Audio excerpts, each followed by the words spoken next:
ဟိုတနေ့ကဗီဒီယိုမှာကျွန်တော်တင်ခဲ့တဲ့အတိုင်းပဲဒိုင်းမွန်းအလုံး100ရလို့ရှိရင်ကျွန်တော်ပြန်ပြီးတော့ giveaway ပေးမယ်လို့ပြောထားတယ်เนาะအဲ့ဒီဗီဒီယိုမှာကျွန်တော်လိုချင်တဲ့ဒိုင်းမွန်းအလုံး100ရသွားတာဖြစ်တဲ့အကြောင်းမို့ကျွန်တော်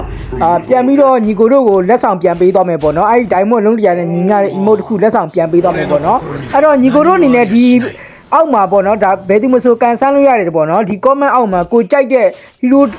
sorry ကိုကြောက်တဲ့ hero တကောင်ကိုဒါ comment မှာမှန်းခဲ့ပေးနော်အဲ့ဒီ comment မှာမှန်းခဲ့တဲ့ hero ကိုဒါ like ပေးတဲ့သူအများဆုံးရတဲ့သူကဒါကျွန်တော်ခုနပြောတဲ့ emote တစ်ခုကိုလက်ဆောင်ပေးမယ်ပေါ့နော်အဲ့တော့ဒါဘယ်သူမဆိုပါဝင်ကန်ဆန်းလို့ရတယ်ပေါ့နော်ကျွန်တော်ကိုအကောက်ကိုဒါ follow မလုပ်ချင်နေပါเนาะအဲ့ဒီ report လေးလုပ်ပေးခဲ့ပါတော့ကျန်တဲ့သူတွေမြင်အောင်လို့လေเนาะအဲ့တော့အားလုံးကိုကျေးဇူးအများကြီးတင်ပါတယ်ကြာเนาะဒါကျွန်တော်အကောက်တွေကလည်းအခုမှအသစ်ဖြစ်တဲ့အတွက်ကြောင့်မို့လို့ဒါကြည့်မဲ့သူလည်းအရင်မရှိတာကြောင့်ကျွန်တော်3ရက်လောက်စောင့်ထားတယ်ပေါ့เนาะ